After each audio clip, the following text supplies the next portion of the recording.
Well, there has been quite a bit of talk around Microsoft and the idea of them pushing towards more of a publisher presence in gaming as opposed to a first-party hardware presence. And this is an interesting one because I think there are many different ways you can look at this entire situation.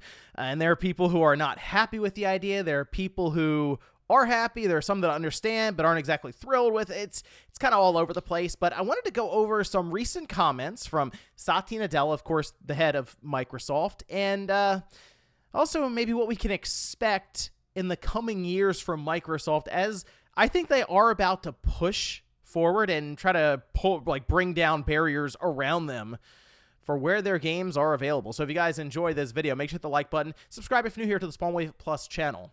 So I wanted to just kind of take a more objective look at this entire situation, but let's take a look here. This is posted up. This is for over on Twisted Voxel. It's from Satya Nadella, who did speak with investors in general for Microsoft and kind of explained a bit about that large acquisition that they made, the $70 billion purchase of Activision Blizzard King, which King, it seems to be very important to Satya Nadella, Tim Stewart, who's the CFO there, I believe, and then also Phil Spencer. It's mentioned every time. I know we recognize Activision Blizzard more, but King, I mean, they make a lot of money on the mobile side. But he says Microsoft is very, very excited about everything that's going on in gaming, especially with the closing of Activision Blizzard King acquisition deal. According to him, the software giant now has the ability to do what it has always set out to do, which is to build great games and deliver them to players across all platforms, which includes Xbox and consoles, the PCs, and now even including mobile gaming and cloud gaming. Now, The rumors that have been going around, and I do believe, yes, they are correct, is that we will start to see some of these games that have only appeared on Xbox or PC through Windows and Game Pass, first-party games, would be making a jump to the Switch and the PlayStation platform. Now, it's not new for Microsoft to do this because you look at something like Minecraft, for example, that's available on all different platforms. Now, it was also available beforehand, but this would be kind of a big thing for Microsoft if it is Hi-Fi Rush as an example, because that would be Microsoft expanding outwards from their first-party lineup being just on the Xbox or PC and look to make money off of Nintendo and PlayStation, right? Those platforms.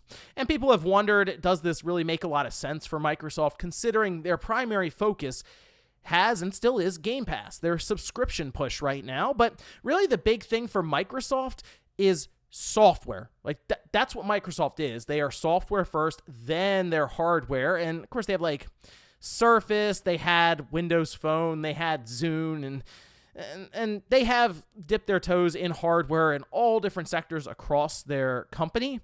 But software for them is king. That's where all their money comes from, and they make quite a bit of it. In fact, recently they passed Apple, I believe, for the most valuable company, and that was on the back of AI. The advancement around that has been incredible in terms of how much it's accelerated just in the last year and a half, 2 years. And in fact, Satya Nadella actually talks a bit about AI here, which I think that is going to play a bigger role in gaming as we go forward, especially into Microsoft's next generation device that I will discuss a little bit here.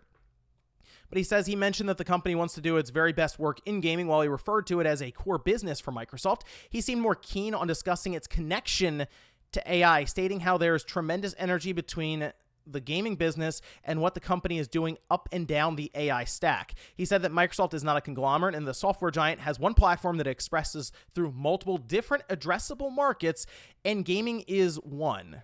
When he thinks about what Microsoft is doing at the infrastructure layer or what it will do at the edge, the same set of transistors that first were used for graphics are now being used for AI. He said it should be possible to connect the dots to see why gaming is going to be more strategic to the company. So from here, we've heard Hi-Fi Rush, we've heard Sea of Thieves. I don't think it's going to end there necessarily, though. I think Microsoft will be looking further and further into their currently available titles that are on Xbox and their Game Pass ecosystem, we'll say. and maybe future ones as well. We could see games that come out day one, it's just available on all these different platforms. And a lot of that has to do with Microsoft, yes, looking at things more from a publisher and software side for revenue.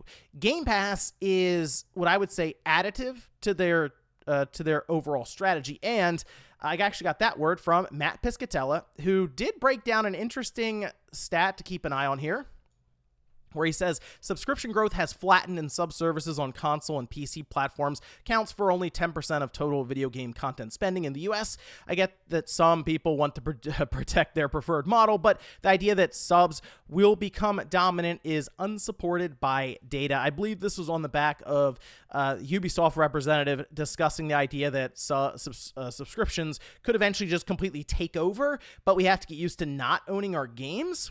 However, I think Matt is correct here in that if you look at the overall business as like a pie chart, that subscriptions would just be a slice of that. I mean, I still feel like just sales of games in general is the larger piece and probably will always be the larger piece. And that's the thing with Game Pass. I feel like sometimes people look at that as like that's the only option. If you have Game Pass, you can't buy games as well. Well, no, you can buy the games that are on Game Pass. In fact, the only model I've really seen that shied away from allowing you to buy the games is Apple Arcade. Microsoft is basically just like, hey, you want to give us money here? Great. If you want to give us money here, that's fine too. And I think that's the strategy that they're also taking to other platforms. And that would mostly just be sales, because I don't see a way for them to get Game Pass onto Nintendo's platforms and Sony's platforms, because they're also doing their own subscription services with PlayStation Network or their PlayStation Plus, and then Nintendo with their NSO service. And I do feel like both of those companies are kind of looking at Game Pass as something that may be a deterrent for people to buy other games that they would get cuts of. I just don't, in their mind, it might not be worth it and wouldn't be something that would make sense for them. It makes sense for Microsoft, sure, but that I think is why we haven't seen Game Pass on not only PlayStation and Nintendo, but it's not on Steam, which is kind of strange, right? You're like, oh, well, why wouldn't it go there? Maybe Valve is also considering those same facts. It's like, well, hold on, if Game Pass is here, would that stop people from buying as many games on the platform that we take cuts of every single purchase? Maybe. That's the only thing I can really think of at this point, because Valve seems pretty open to quite a bit of stuff on Steam. You feel like Game Pass would be something that they would just kind of bring in, just like, hey, here's another feature for Steam. You can use your subscription here. You can play everything natively under Steam Deck that way without having to sideload Windows. But the biggest concern I've seen online from the idea of Microsoft exploring the idea of basically being a third-party publisher in some regards, what happens to the Xbox hardware? And I do think that is a valid concern, because as we know, I mean, dating back to the original Nintendo, the reason you would buy a system is because there is a game there you want to buy that is specifically designed for that system, right? Nintendo is very good at trying to take advantage of different features they introduce every single generation.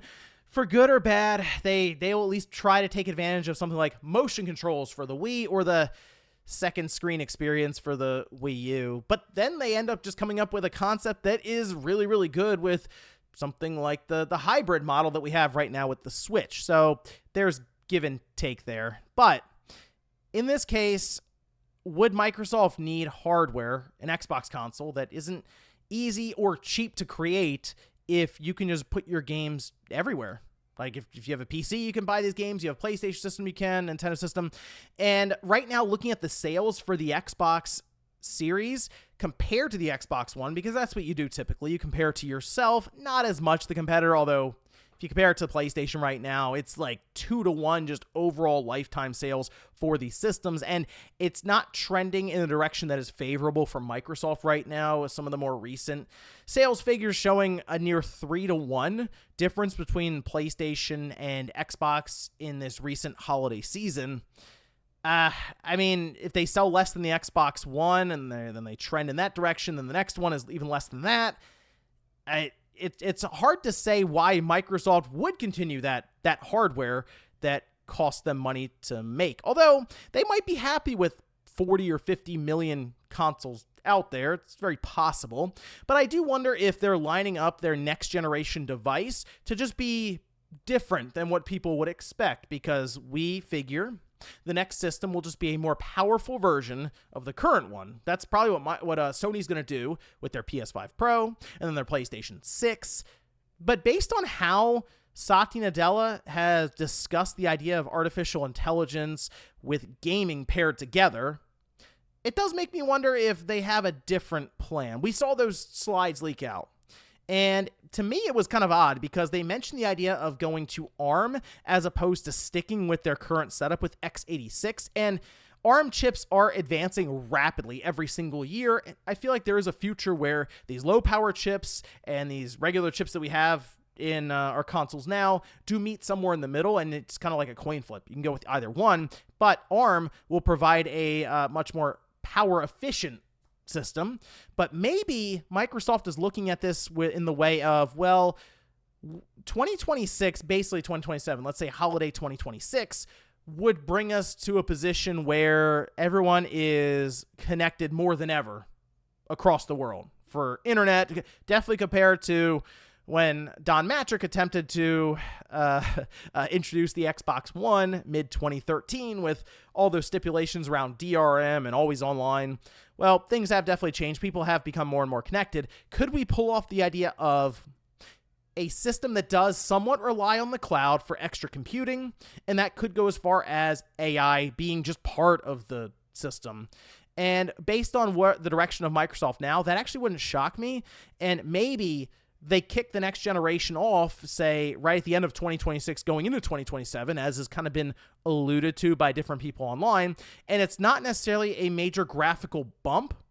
It's something else that would work into the idea of development being faster, being able to utilize these different tools, the system relying on cloud computing to draw out worlds that were basically impossible locally prior to that. And it's all predicated on the idea that this system is launching with those expectations already there, that it will be connected to the cloud and can take advantage of all these data centers. Also, keep in mind, if they do go the ARM route where they would rely on different servers for cloud computing, they'd be able to tie in, say, mobile devices, tablets, all kinds of stuff into their Xbox ecosystem, along with them tackling the mobile market with what I expect to be their own Xbox marketplace that will be ready to go seemingly for Android.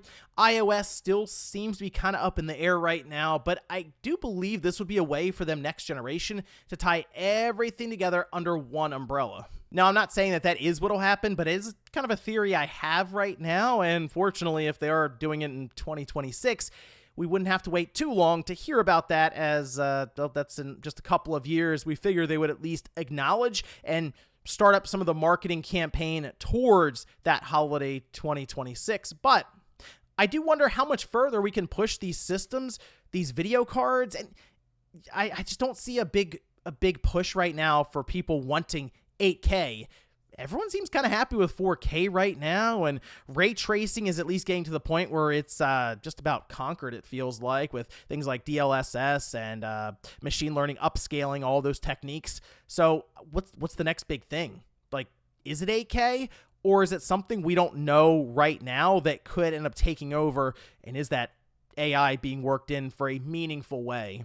But there's some of my thoughts there. I do think Microsoft right now holding on to Activision Blizzard after they've closed that deal, they realize there is a ton of opportunity in front of them that would probably propel their revenue, to be honest, above Sony. And maybe that's just the way they're looking at it. We're a software company first. We want to make money from software. The hardware, being the Xbox, will come along for the ride, but we want to make money. That's what we're in it for. So if we can do that with all these big games across these different platforms, well, that might be the move. But let me know what you guys think about this one down below, especially if you're someone who maybe is a bit older and thinks about exclusives more as the way for these consoles to be sold. And if you think this is a good pivot or strategy, we'll say, for Microsoft going forward, provided, of course, these different rumors are true. And, I mean, seeing what Satya Nadella is saying right now and Tim Stewart kind of feels like they are. Thanks, guys, for watching, and I'll see you next time.